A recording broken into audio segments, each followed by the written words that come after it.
Hey, good afternoon, good morning, based on where you are in the world. It's a new year. It's a new year. It's a new you. It's a new day. That's the focus because 2022 is the year of no excuses. And listen to this, we must inspire until we expire. So, welcome to another broadcast of Win with Willie Leadership Talk Show. What a great start to 2022.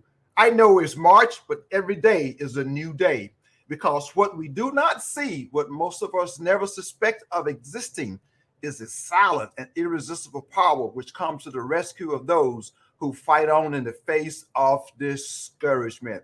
And that's a quote by Napoleon Hill. And we all have that silent, irresistible power to fight on in the face of discouragement and opposition. And Win with Willie Talk Show is all about encouraging us to fight on, to lead on, to serve on, to grow on, reaching our fullest God-given potential, becoming the best version of ourselves.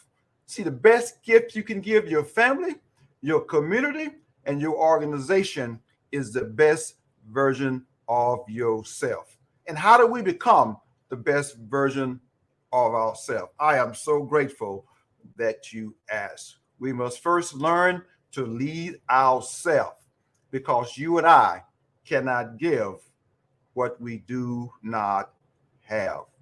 And today, fasten your seat belts, hold on, grab your lifeline because today I have a very unique special guest, retired Major General Alfred K. Flowers Sr. on the show today.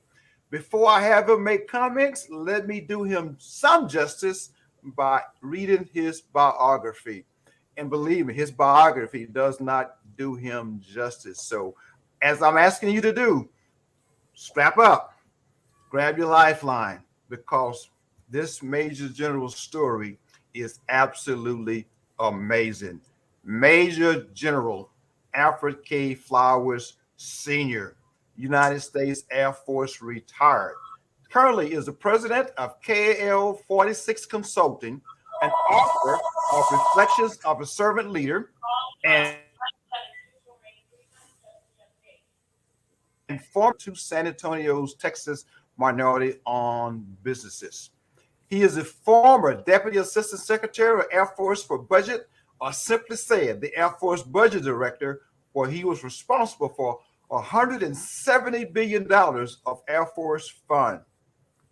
Currently, he serves on 7 nonprofit boards and is the chairman of 2 and vice chairman of 1.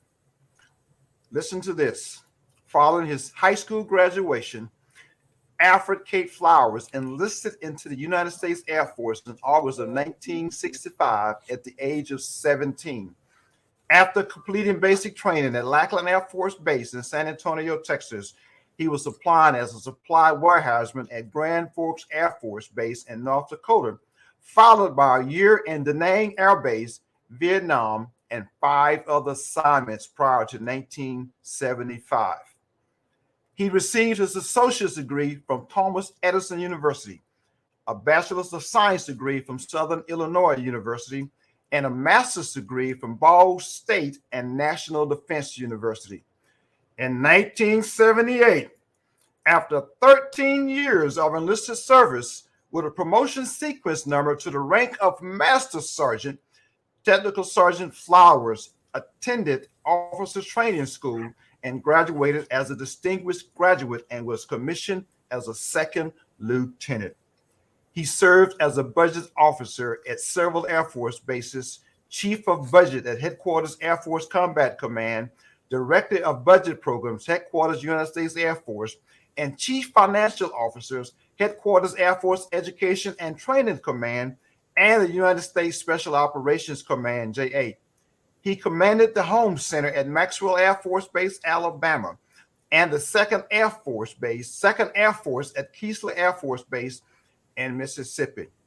In 2009, he was appointed as the Deputy Assistant Secretary of Budget in the office of the Assistant Secretary of the Air Force.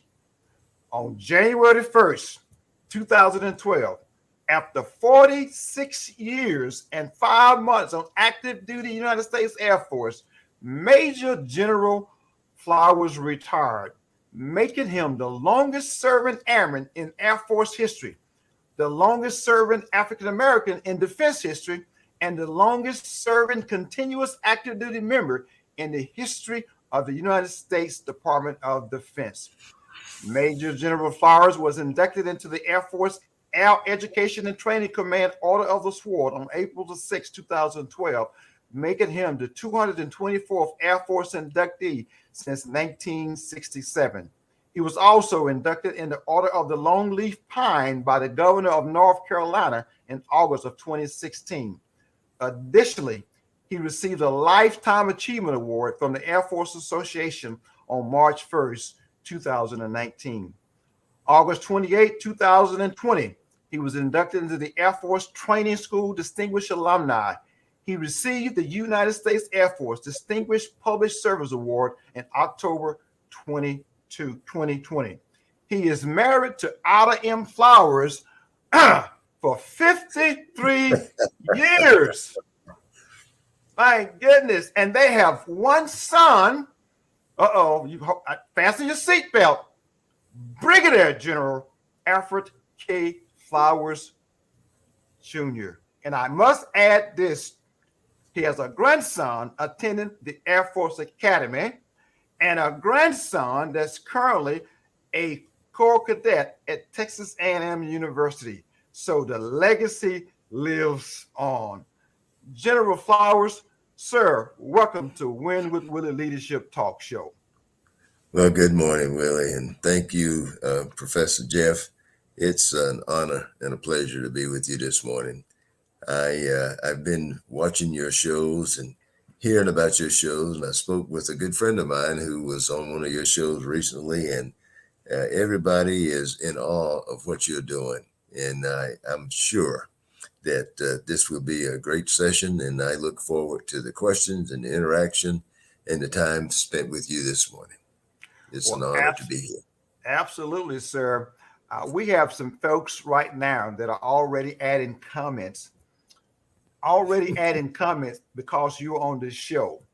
And so let me see what some of these comments are saying. Right now, this is saying, oh, Gig'em, nice football behind you. Someone is watching see my football behind me already because I have an Aggie football behind me. And let's see what this gentleman is saying right there. Come on up with this retirement ceremony. What is actually going to be a Liberty event. I'm not retired. I'm inspired. Absolutely. So, sir, you getting a following already. And this is another comment. This looked like a ton of fun. Absolutely, Gerald. Is it Gerard? This is a ton of fun. Absolutely. So, sir, I've been watching you for a long time. Let me just share with the audience, and I'll ask you a question because you were still active duty. You were a 1-star, and I was a retired senior master sergeant teaching high school Air Force Junior ROTC, and I was attending my Air Force Junior ROTC instructor training at Maxwell Air Force Base, Alabama. And at that moment, sir, you were my boss. You were my boss. You was in charge of the home center 1-star, and you came to speak to the audience, and there I was looking at this tall, handsome 1-star, and I did not know your story at the time. I was just seeing this wonderful glow and this glory, and now I know your story, a little bit about your story, but I also walked out of the home center, and there comes this young African-American major, and standing there looking tall. And I salute as we always do. And I looked at this young gentleman, young major's name tag, and his name was spelled just like yours. and by me pausing, and his response was, yes, that's my dad.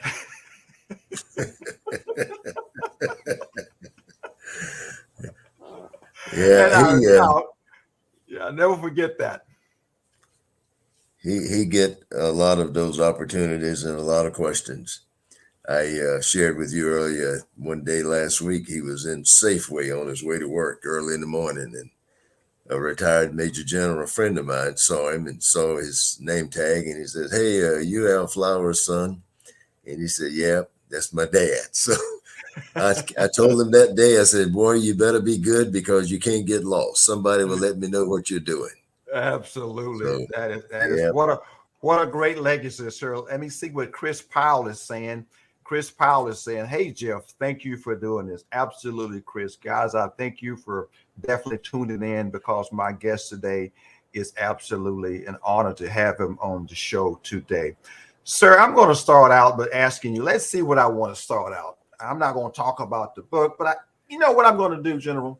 And you Mhm. know, we have, we old guys and we just adapt and we just kind of go in the moment. We just kind of go with the flow. I did mention in your bio, it said enlisted and it's now Major General. I want to share with my audience, ladies and gentlemen, look at this. Take a look at this picture and see if, General, do you know anything about that picture? I know a little bit about that picture. Could you That kind of first, share with my audience about the journey in this photo? I will.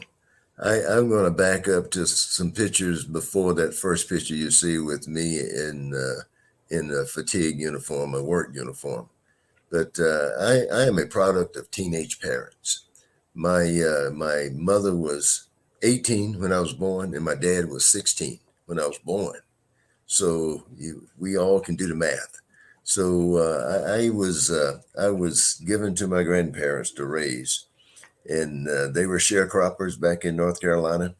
And I've seen deprivation at its worst in any form that you'd like to talk about: economic, um, environmental, you know, educational, you name it. So it was the start was not easy. When I graduated from high school, I had a $300 scholarship. The guidance counselor called me in and said, "Flowers, we got a $300 scholarship for you. You could probably go to A&T and major in agriculture." And I looked at that, and even then, $300 didn't go very far in college, and I didn't know how I was going to eat, so I couldn't afford to go to college. So I came into asked my grandmother to sign for me to come into the Air Force.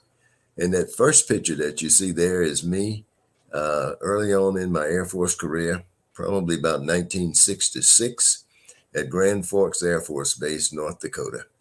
I came in DDA, or direct duty assignment, right out of basic training at Lackland to Grand Forks as a supply warehouseman. And if you could see what the letters, the wording on that cap says, it says the 319th Supply Squadron. I was a warehouseman standing on the steps of a dormitory that I lived in there. And the day that I came on active duty, my goal was to retire as a chief master sergeant. And I failed, obviously. I failed a lot of times in my life. I, I couldn't make chief, so I became a second lieutenant and tried another way and depended on a bunch of chiefs to help me proceed in that route. But from there, after 13 and a half years and being turned down for a commission 5 times, I was denied the opportunity to attend OTS 3 times for officer training school and twice for the Medical Services Corps. When I finally got selected, I had completed a master's degree, was working on a doctorate. And the 5th time that I was turned down, I had a boss that said, "Hey, this makes little to no sense. We need to find out what's going on here." And he made some calls, and I got some good news a couple of weeks later that says, "You're going to OTS." So after 13 and a half years, I came in to back on active duty into the controller career field. The other picture you see there is as a young captain. I think about that time I was at Langley Air Force Base in Virginia, and from there to the Pentagon for the first of my 5 times in Washington, D.C. And all the times between that picture as a captain and the picture that you see as a 2-star, there was a lot of service between there, in various commands. And Jeff, you mentioned a lot of them in the bio, and I'll be happy to talk about any of them that anyone would want to talk about. And then after 46 years, 5 months, and 21 days on 1 January 2012, I transitioned to the civilian attire in the last photo, where I continue to serve just about every day in nonprofits that give back and support veterans and families. So that's a 46 and a half year journey there from Grand Forks, North Dakota to San Antonio, Texas, where I now live and serve in a different capacity. Amen. Absolutely. What a journey. What a journey. All about service and all about serving. You grew up in North Carolina. You mentioned your teenage parents and your grandparents were sharecroppers. Talk about some of those lessons that you heard from your grandparents that you probably has instilled in your family as well as your son and your grandchildren that came out of that environment. Because I know in the book, we'll talk about the book very shortly, but some things that you shared in the book, and I want you to kind of share with the audience some of the things that some of the challenges and opportunities, because I look at things as opportunities. Some people might look at them negatively, but I look at them as an opportunity to get better. So share with my audience some of the challenges and opportunities that came out of that experience being raised by your grandparents, and your grandparents were sharecroppers. Well, one of the biggest opportunities that I see, and I look back on it every day, was the opportunity that I learned from the values of, some folks would say, well, you grew up with two old people. I did, but old people with a lot of wisdom that had a lot of love and had remarkable values that have aided me throughout all of my life. For instance, even though they were sharecroppers and, working in the fields was what was expected and what we had to do, not one time that I ever recall that either one of my grandparents said, you need to stay home and work in the field because you can't go to school today. They always said, you're going to school. If the work gets done around the field will get done, but it's important that you go to school because we want you to get all that you can and all that's offered by way of school. So I learned the value and the importance of school. I also learned the value of doing unto others as you have them to do unto you. My grandparents were devout Christians, and to me, school, church, work, and love for your fellow man were the lessons that they taught. And it wasn't just some days, it was every day. Every day. For instance, the school that I went to was about a mile from where we lived out in the country.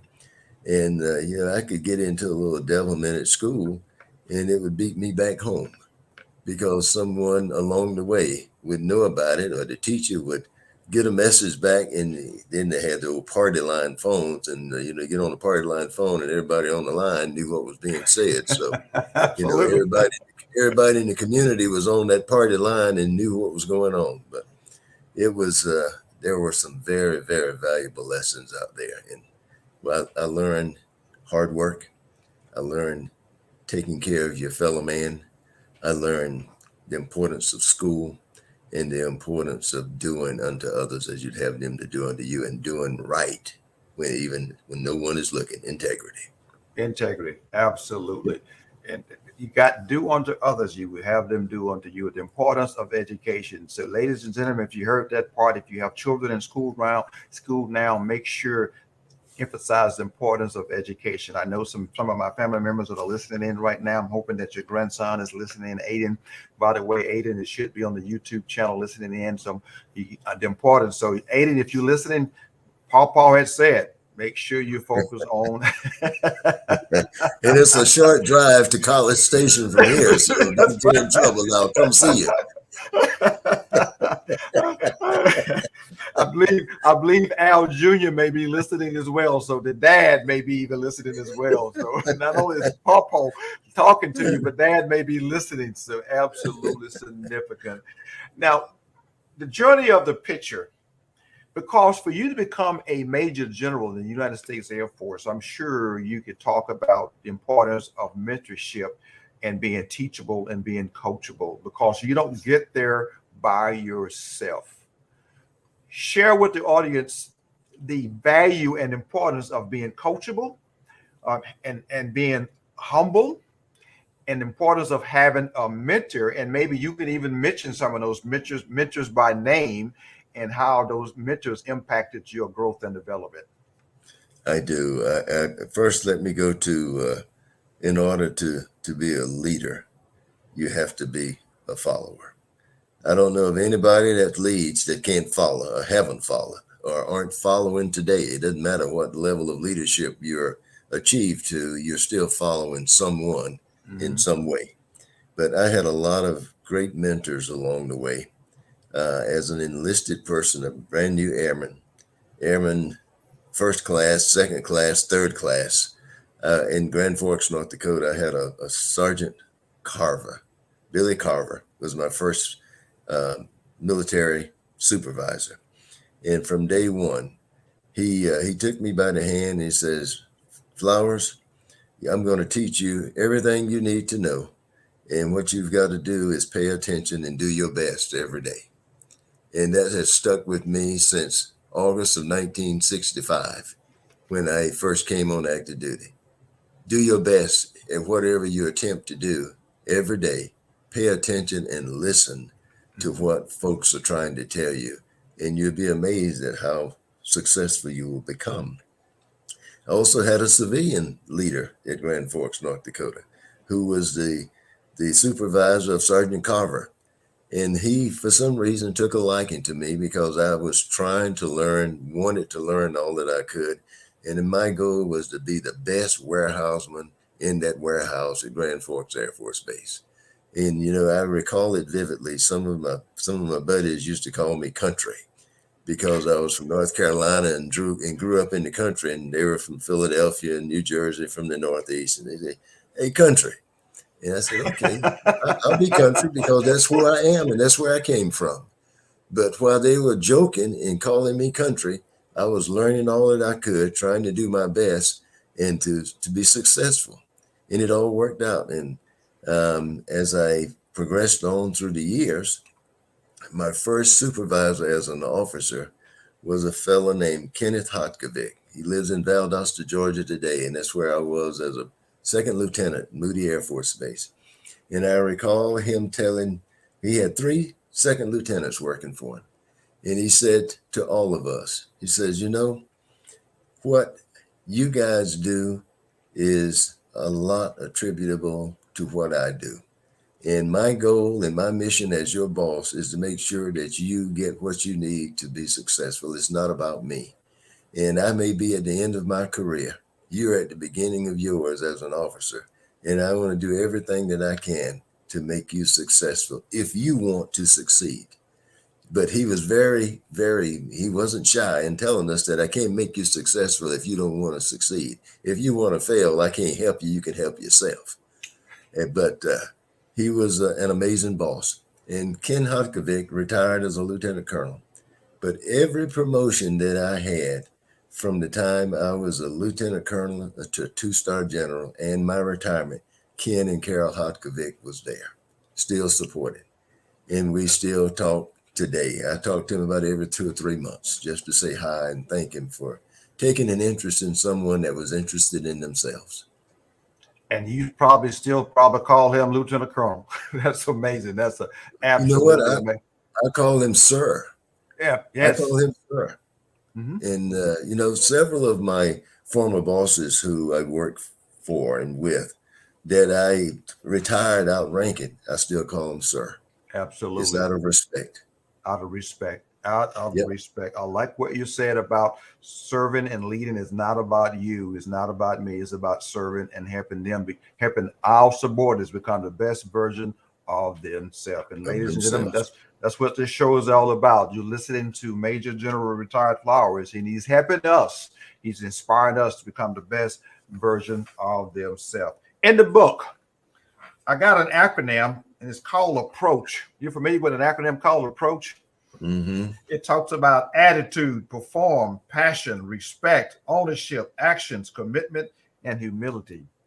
But the one I want you to talk about is the one I hear so much about you. It's called humility. Sir, I hear that about you quite a bit. And when people describe you, they don't describe General Flowers as being this great guy. They subscribe you as being a very humble and passionate and humble leader. That's what I hear. So talk to us about humility. Humility to me is extremely important.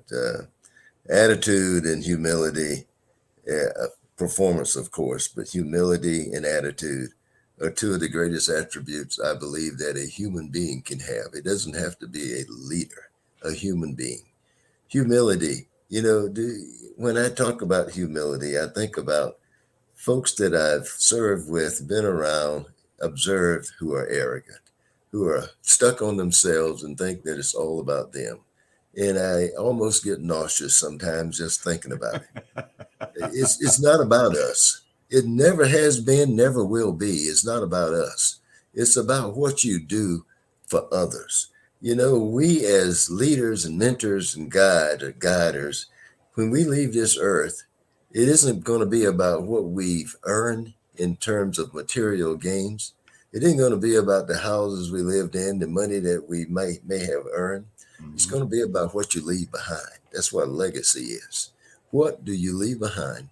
And what I want to leave behind is folks that says, he did the best he could to help everyone that he could, and he did it out of love and passion for humanity.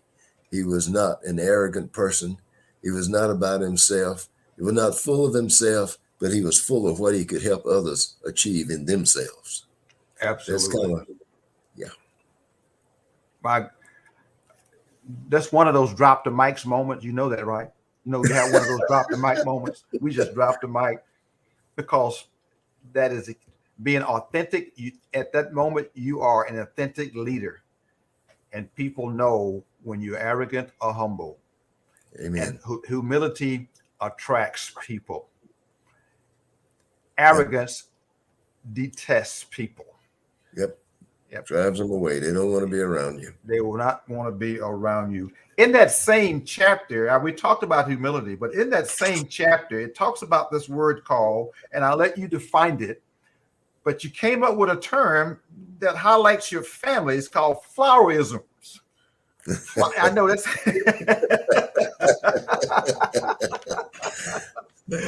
You need to tell us, how did you come up with that word, flowerism?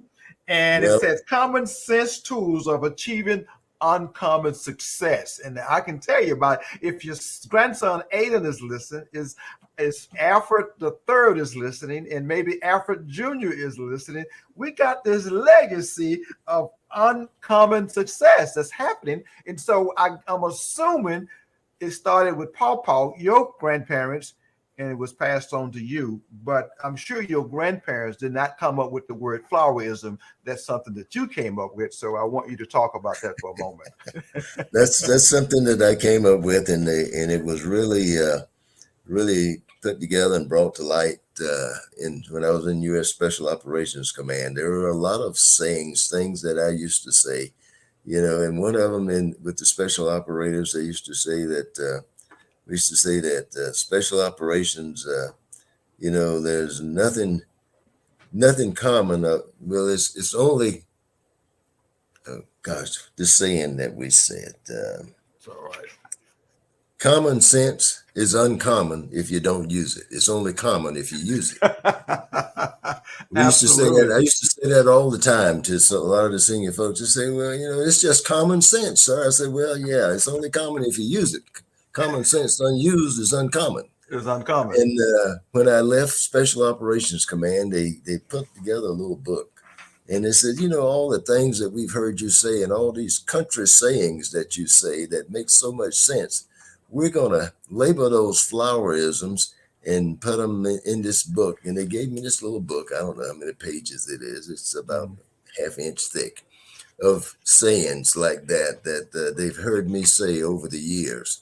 And I just kind of continued on. I put a bunch of them in the book. Yeah, I want to read one of them in a minute. Yeah, and I use them kind of as a way of life now. Good deal. How about this one? the first thing you should do when you realize you're on a dead horse, get off.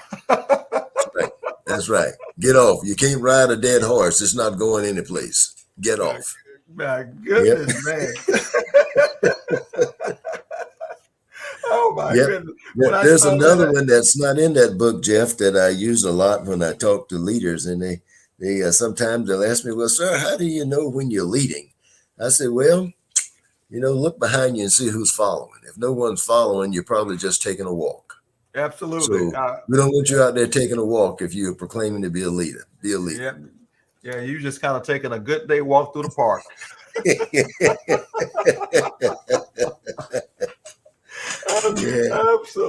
Absolutely. This has been absolutely great. I'm enjoying it, ladies and gentlemen. If you out there, please make your comments because we are having a good time. I like what. Yes, guys, we are having fun.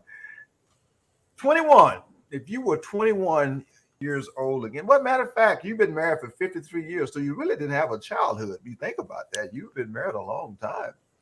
Been married a long time. A long time to the same lady. And if I had to do it all over again, I'd do it the same way. But if I was 21 again, what would I change if I was 21 again? And what would I do differently? And, if I was 21 again, I started getting my college education after I'd been on active duty for I came in at 17 and I graduated from college at 29. So 12 years later. So I goofed off for a long time. I goofed off for about 8 years, just having a good time. And some of that I was learning my job and doing my on-the-job training and all that career development stuff. Mm-hmm. But I could have started a lot earlier. And I believe if I had started earlier, I may have retired a different grade. I don't know. But I do know that I wasted some time. And I would recommend to any young person out there today, everybody is not blessed with the opportunity to go to college right out of high school, have the resources to do so. Some may have come out of high schools like mine where you were marginally prepared to go to college, but all is not lost. There's always a way. And if you had a bad start someplace along the way, or had some experiences that were not positive, don't give up. Don't give up. Never let the situation define where you will end up in life. Absolutely. Unless it's something that's medical. But if it's just because you're lazy, don't have resources, I suggest that you get off your butt, get on your feet, and move on. Put one in front of the other and move forward. Discover why. I would do it a little sooner if I was 21 again. Well, if you'd have started sooner, you may have made chief. Just think about that now. I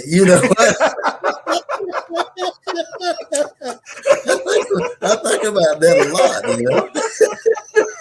Man, just think how much you could accomplish if you'd have made chief. That's right. A lot of the stuff that I had to ask chief to go help me do, I maybe could have done it myself. Well, I'll put it to you this way, General, you didn't do too bad. You didn't do too bad. You had a slow start, but you made up time. You made up some time.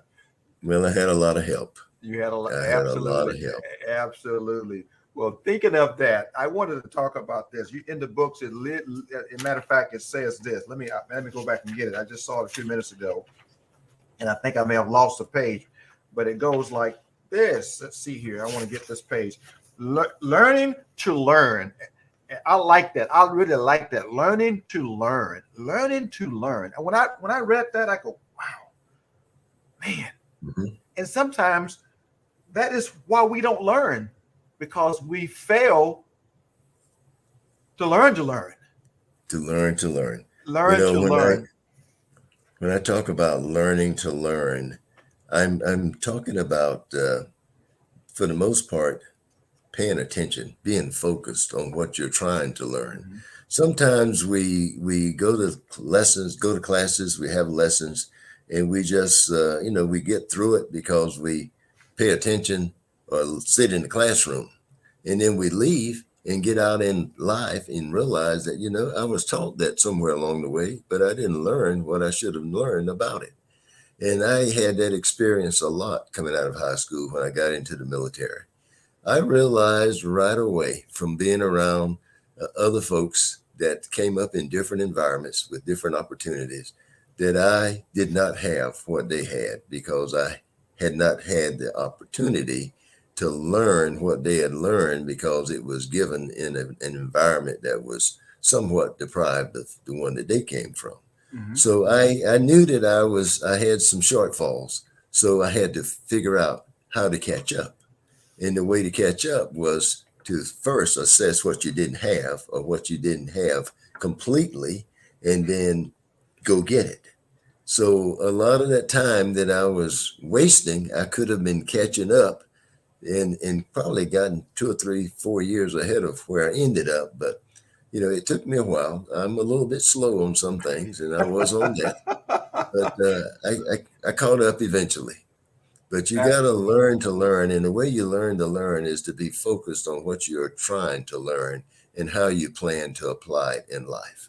Absolutely. One of those drop the mic moments, because he is definitely dropping. There's another book coming soon. It's got to be another book coming soon.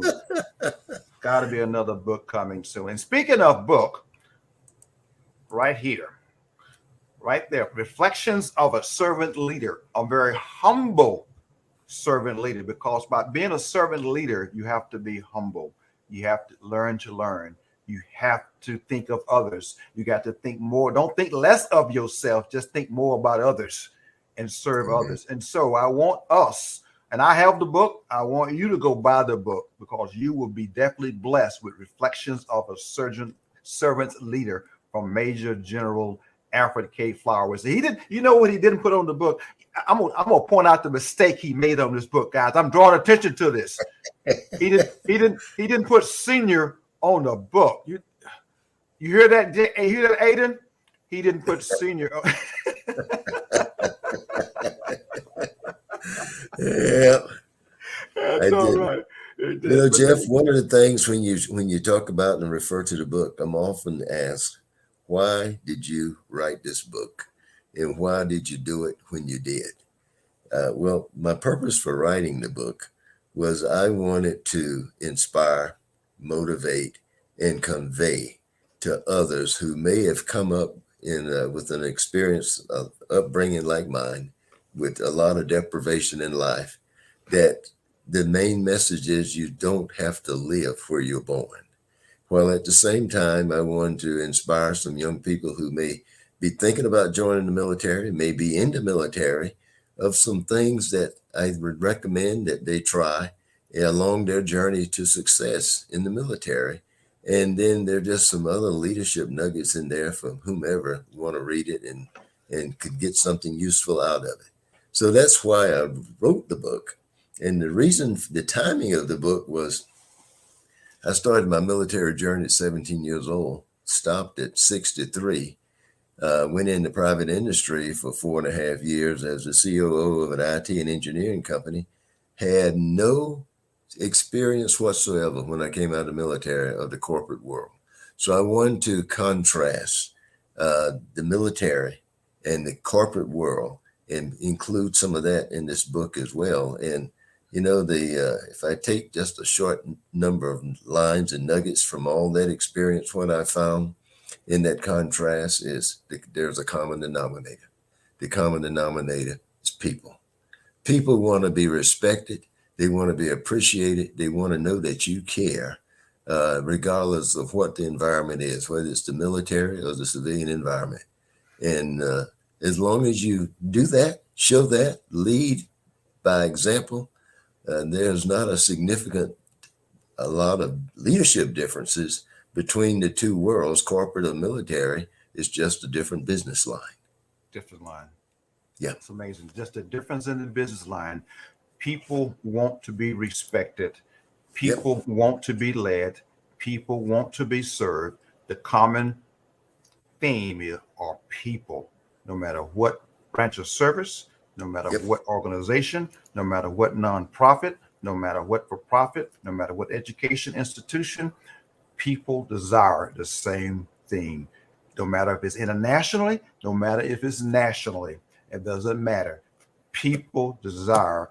God has wired us to desire the best for ourselves and the best for our family, and He's wired leaders to help us obtain the best for ourselves and the best for our family. And speaking of best for our family, or best for your family, sir, you have a phenomenal legacy,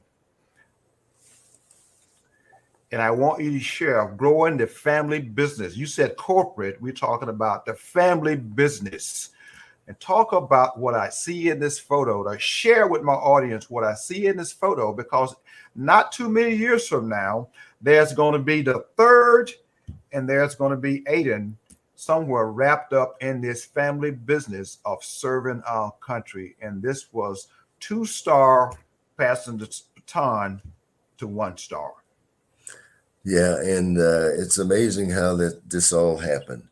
When Al Jr. graduated from high school, he was a Division I basketball player in college, and he went off to Rider University where he was playing basketball, and he wanted to do ROTC, but he was on a basketball scholarship in ROTC, and we had a little edict that we made between his mother and I and he, when he went to college, is that, yeah, you can go play sports, but you're going to major in something that you can make a living on afterwards. You're not going to major in basket weaving, communication, or underwater bubble blowing. You're going to major in something that you can make a living for yourself.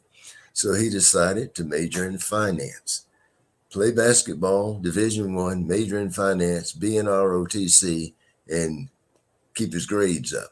Too much for most people. So he decided that, hey, Dad, I've got to cancel ROTC.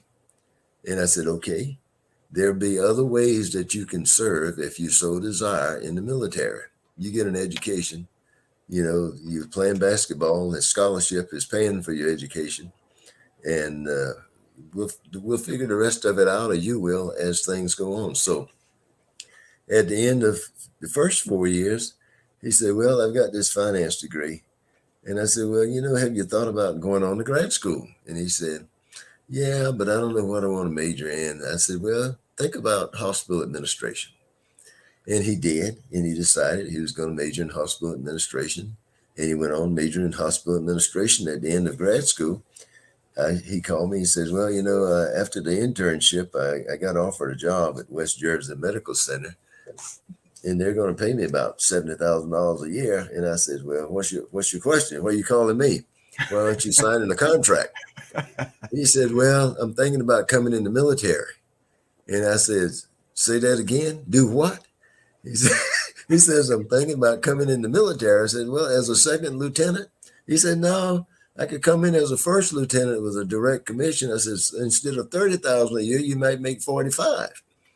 And he said, well, I'm still going to come in the military. I said, okay, think a little while longer and call me back. He called me back a few weeks later. He says, when you going to come commission me?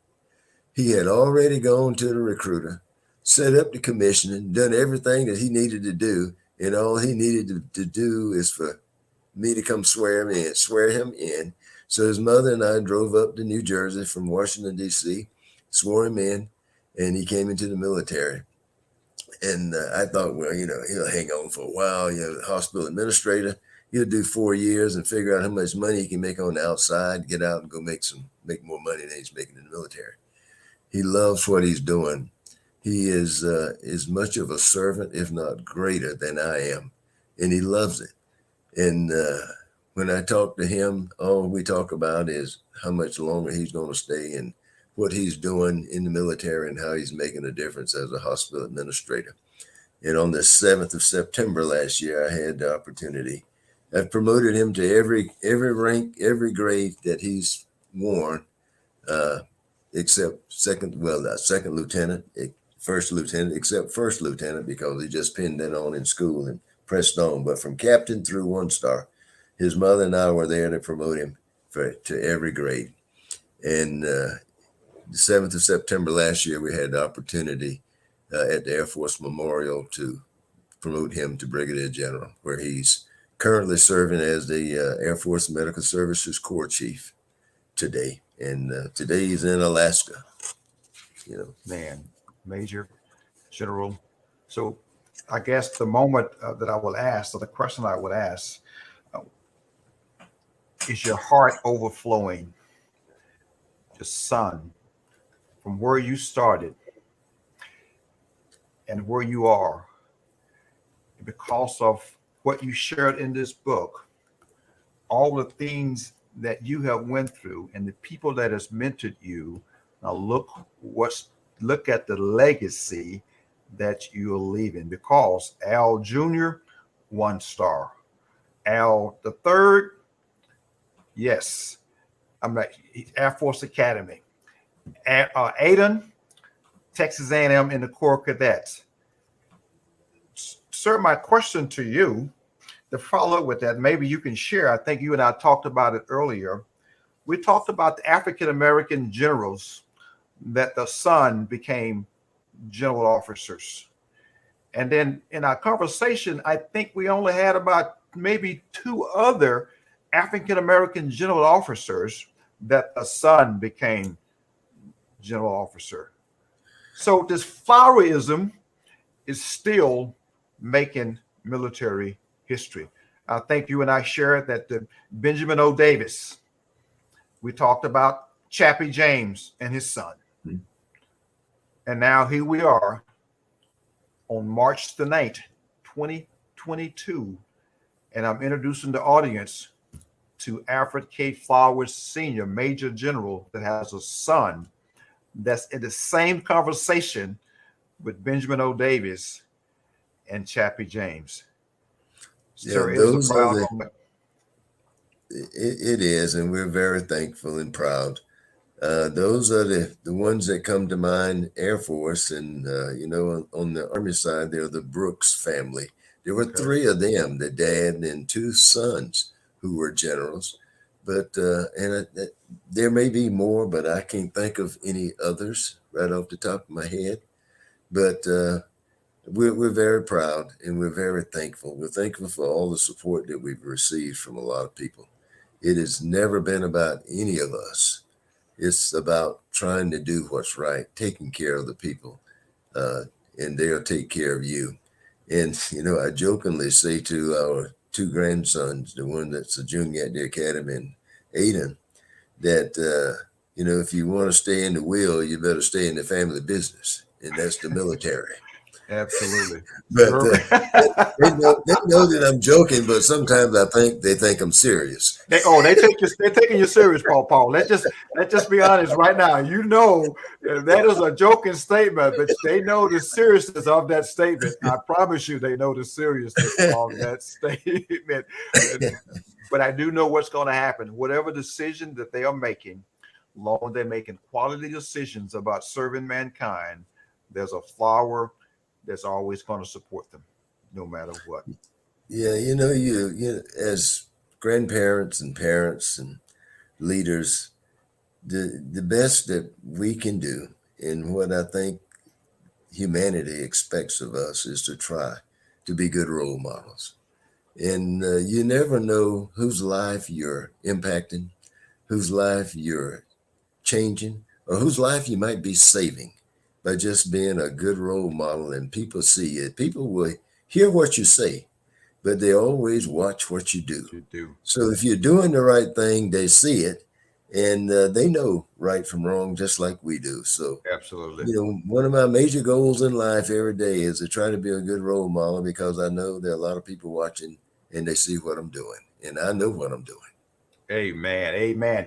You have been focused seriously, but I'm going to close out this broadcast by asking you, what do you do for fun? Well, believe it or not, I get up in the morning, and the things that make me smile is, the sunlight, the beauty of seeing another day, and to know that God has blessed me to wake up and see another day. That's fun. And then I get to spend it with someone that I've been spending the last 53 years of my life with, my wife. And the third thing that makes me real happy and is fun for me is to know that I'm going to go serve somebody, some organization that's supporting veterans and families. And there were 7 of them when I sent that bio. I've joined a new board now, another board, so there are 8 of them. And every day I'm involved with one of those foundations that's serving veterans and families. And to me, that's a way of life, and that's who I am. And it's fun knowing that I'm helping to take care of some veteran or their family. A call to action out there, listening audience. Make sure you're serving your community. Make sure you're serving others. That's significantly important because somebody needs to see your presence. Someone needs to feel your presence. And someone needs to hear your voice because, as the Major General said, your voice and your action may be saving someone's life and may be the catalyst of change to change the trajectory of their life. So, Major General, stick around for a few minutes. I'm going to end the broadcast, but you just hang tight right there on the screen and we'll come back and have some closing sessions. But ladies and gentlemen, I'm going to challenge you every week. Make sure you tune in to Win with Willie leadership broadcast because our focus is to help you and I become best versions of ourselves, because the best gift we can give our family, our community, and our organization is the best version of ourselves. God has given us gifts and talent. Our response to God is to better those gifts and talents and to serve mankind with those gifts and talents. So I'm challenging you.